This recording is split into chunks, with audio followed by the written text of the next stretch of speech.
Your Excellency, Dr. Al-Khalifi, a thousand thanks.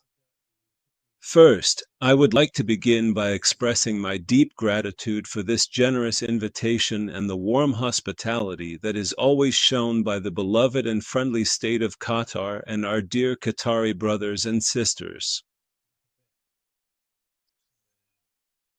Qatar. And of course, we would like to thank Your Excellency. And of course, we would also like to thank His Highness and the Prime Minister, and the team who truly made a tremendous effort in this regard. And of course, this is not the first time. I mean, the whole world knows Qatar for its constant and pioneering role in this field, in the field of conflict resolution, in the field of mediation, always striving to find peaceful solutions to a large number of conflicts around the world, especially in the Middle East and the African continent. But of course, this is not limited to this region, but extends to other parts of the world as well. So, truly, a thousand thanks. To Qatar and to the essential and pivotal role it plays, not only in this conflict but in all these conflicts we've talked about. Regarding the conflict between Congo and Rwanda, and regarding the internal conflict within Congo. Unfortunately, this is something very painful. Truly, these people have suffered a lot for at least 3 decades. And even if we want to go back in history, we could go much further back than that. But if we just want to limit the discussion to the last 3 decades, we know that these people in this region have suffered greatly. There have been losses of life exceeding 6 million victims, and a large number of refugees and displaced people, currently no less than 8 million, both displaced and refugees. So there is a real, deeply painful humanitarian tragedy. There is no doubt that the time has come. The time has come to find a final solution to this issue. And of course, the solution can only be a peaceful one. There is no other solution except a peaceful one for this conflict, and for many other conflicts that Qatar is working on, and which we are cooperating with our Qatari brothers to resolve. And now we can talk more about that. But there's no doubt that the only way to resolve this conflict is through peaceful means. And we know that there have been many initiatives, thankfully, over the years and decades, and we appreciate them. But as we know, unfortunately, most of these initiatives haven't managed to get us to the desired outcome. But as His Excellency mentioned, about 4 months ago, Qatar thankfully launched a very, very important initiative. And when His Highness called for a meeting between the Congolese and Rwandan presidents, Kagame, here in Doha, it was a very important meeting. It was the first face-to-face meeting between the two presidents in more than 3 years. So it was a cordial and fruitful meeting. And it was a very important meeting because of the practical results that followed it. So we secured an initiative within a short period after this meeting. President Trump and Secretary Rubio asked me to immediately head to the region to find a solution, especially regarding the humanitarian situation, of course. So this was probably the first responsibility I had when I started working with President Trump's administration, which, as we know, was only about 6 months old at the time. So this was probably the very first initiative we undertook, especially regarding the African continent. We know that the African continent suffers from a number of conflicts, and this is truly unfortunate. But with the cooperation of our Qatari brothers and a large number of partners, God willing, we will be able to reach solutions for several of these conflicts in the near future. So I immediately headed to the region and met with people. I had the honor of meeting with President Tshisekedi, then President Kagame, and a number of other presidents in the region. And within about 2 weeks of that first visit, we were able to reach a declaration of principles by both parties. This declaration was then ratified in Washington. That was about 3 months ago at the time. After that, we worked together with our Qatari brothers, and of course with the help of our brothers in the African Union, who have always played a pivotal and very important role. Especially through the presidency today of Angola, and through the country assigned to this file, which is Togo, as well as a large number of friends, as His Excellency mentioned, including France and others.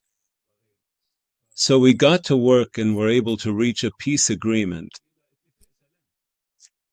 Everyone wondered about this agreement on June 27th, which became known as the Washington Agreement. Everyone was asking whether it was a final agreement, a preliminary agreement, or what exactly this agreement was, because it was. It was signed by the foreign ministers. But we want to emphasize that this is the agreement. The final peace between the two countries, between Congo and Rwanda. Today, of course, we have to implement it together with our Qatari brothers, the African Union, and a number of partners. We are tasked today with implementing this peace agreement. And this was a very important peace agreement because it included a number of provisions that we can consider new and advanced, which did not exist in the past. Because everyone was wondering. There had been many initiatives in the past, and even agreements were reached on some of them, but they were never implemented. What is the difference between these agreements and the new agreement that was signed in Washington? And which will even be signed soon at the level of heads of state, God willing, at the White House. So there is a big difference. We can go into the details, of course, but this agreement included mechanisms for implementation and contained new provisions and new initiatives, some economic, some security-related, and some logical, all of which are very important in this context. Some of them relate to internal matters, and some relate to external matters between the two countries and in the region as a whole. So there are also a number of agreements that will be signed at the same time in Washington, which are also being prepared. So we consider this a comprehensive framework of issues that are being worked on seriously and intensively. As for the declaration that was signed today, we would like to congratulate both parties and extend our congratulations to the dear people of Congo, who truly deserve all the best. A people who have suffered a lot over many years and decades deserve to live in peace. They deserve to live with a certain level of prosperity. And we know that Congo is a country that lacks nothing at all in terms of natural and human resources. And water, and all the natural resources that any country could possibly have. I mean, any country and any people would enjoy these resources in such a vast and enormous country with a very large population, and it can play a pivotal and essential role. So we wish all the best to our brothers and sisters in Congo. Of course, we hope that this is just a first step. It's a declaration of principles. But these are very important principles that relate to a number of fundamental issues. But it is based on the principle of dialogue and on the principle of peace and resolving conflicts peacefully. So we wish all the best to our people in Congo, and we hope for good neighborly relations with Rwanda and the other neighboring countries, including Uganda, Burundi, Zambia, Angola, and others. We are very optimistic about Qatar's role, and we will immediately start working closely with our Qatari brothers. God willing, the full agreement whose principles were announced today will be completed soon, God willing, in the near future. We thank you once again, 1,000 thanks. Thank you. Thank you, Your Excellency. And now, over to the gentleman. The first question is from Al Jazeera Channel. Your Excellency, Minister. What does this Declaration of Principles have to do with the agreement that was signed in Washington between Rwanda and the Democratic Republic of Congo? Thank you so much. Our efforts here are very much complementary to the work that has been done by our colleagues and friends in the United States. Our goal is one and the same. Following the meeting of the heads of state in Doha, we managed to create a roadmap, a pathway toward peace, resolving the most important conflicts between the two countries. Fortunately, thanks to the efforts and significant contribution of our strategic partners, the United States, the Washington Agreement was signed. Following up on the Washington Agreement, we established this track in Doha to address the domestic dimension, which covers the conflicts within Congo. Therefore, all our efforts are complementary, aiming to bring more peace and stability and to create a better, more prosperous life for the people of Eastern DRC. The second question is from Al Arabi Al Jadid.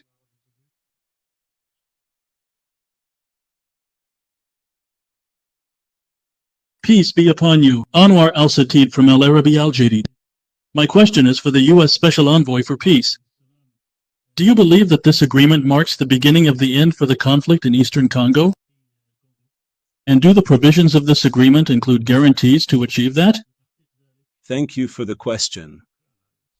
Of course, God willing, this agreement will be the beginning of the end for this long-standing conflict, and it includes provisions, as His Excellency mentioned, fundamental and very important provisions that address all the problems and disputes. The main axes of all these problems and disputes that the people of Congo are suffering from. It also includes an emphasis on very important general principles and a reaffirmation of existing initiatives related to the African Union, regional initiatives, the Washington Peace Agreement, and all these previous agreements and initiatives. And at the end of the declaration. That's right, it is a framework declaration.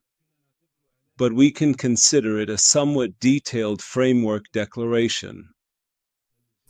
There are a number of very good details, and at the end of the declaration, there is also a kind of timeline, as well as a mechanism for implementation and a mechanism for follow-up. So, without a doubt, we hope that, God willing, this will be the final beginning to resolve this conflict. The third question is from the French news agency. Peace be upon you. I have two questions, if you allow me. The first question is for His Excellency the Minister. Your Excellency, what guarantees have you obtained to ensure both parties' commitment to the Declaration of Principles? And what steps are expected from both sides to move forward on the path to peace? The second question is from Mr. Boulis. You spoke about a Declaration of Principles, but you said it is more than that it contains more details. Will we see immediate tangible actions on the ground, for example? So, will the Kinshasa be able to enter the territories controlled by the M23? And on the other hand, will it be able to reopen banks, for example, in Goma or Bukavu? Thank you very much. Thank you very much. Regarding the guarantees, I would like to emphasize the point I mentioned, that the commitment and the implementation of the commitment fall on both parties to the conflict. As both parties to the declaration have agreed on a number of fundamental principles included in the terms of the agreement, and these terms are subject to a follow-up mechanism.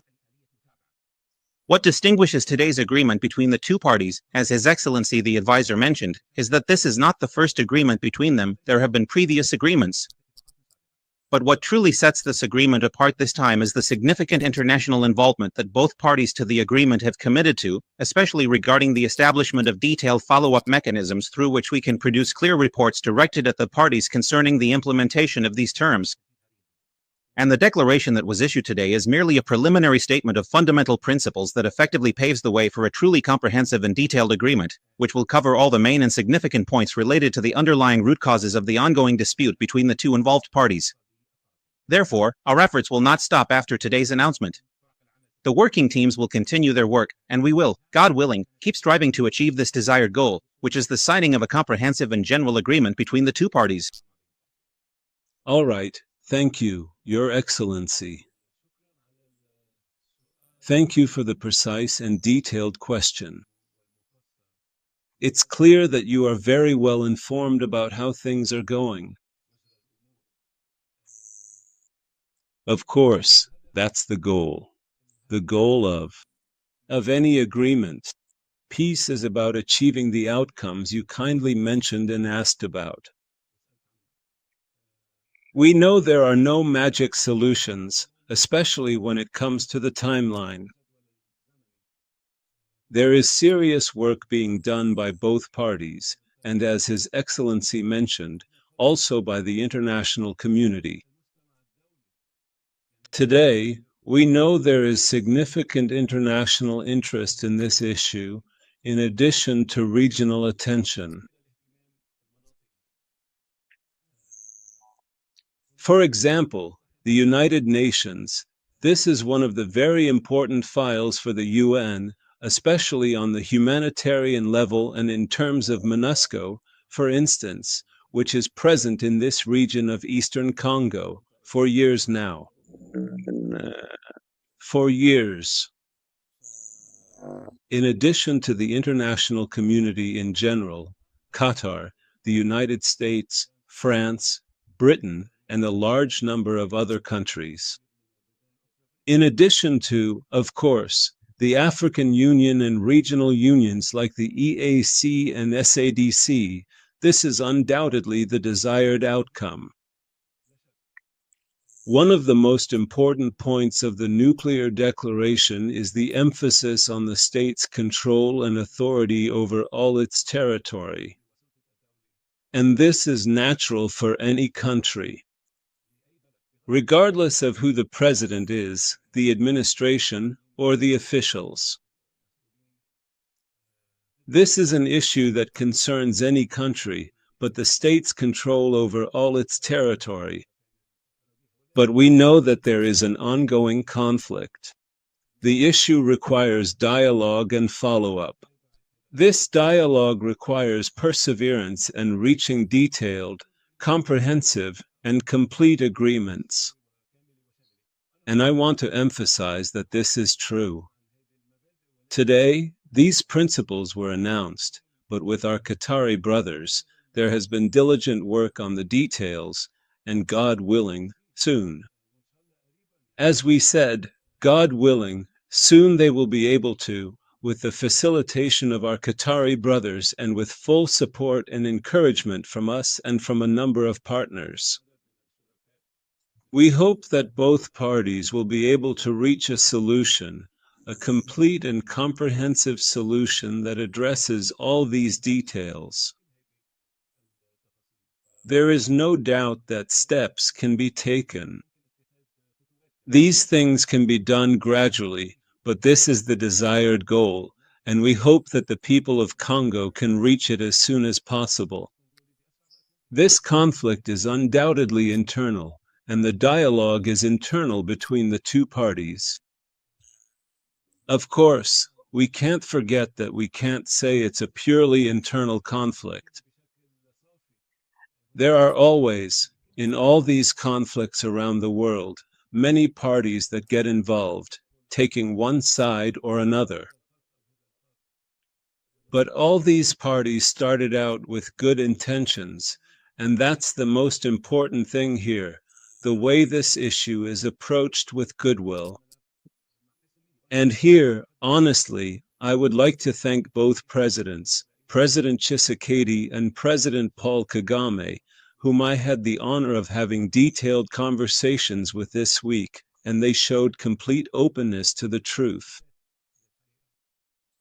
To access this important announcement, I would also like to thank President Kagame, President Rwanda, and the representatives who were present with us today at the highest levels for helping and contributing to moving this issue forward. This concludes the press conference. Thanks. Thank you for clicking. Thank you. Thank you. Thanks. Hello, Hussein. Help yourself.